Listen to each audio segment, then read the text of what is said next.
আমরা নারী পুরুষ একত্রিত হয়ে ঈদের মাঠে নামাজ পড়ার সুযোগ পেয়েছি। সকলে বলুন আলহামদুলিল্লাহ। হাদিসের উপরে আমরা আমল করেছি।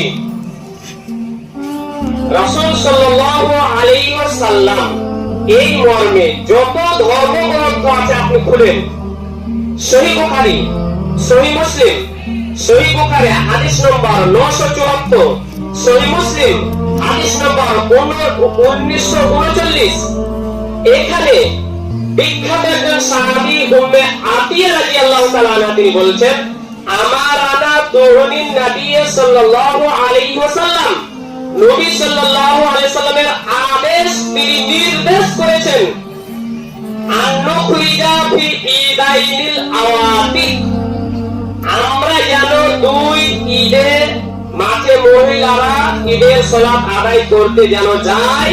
রাসূল সাল্লাল্লাহু আলাইহি ওয়াসাল্লাম এটা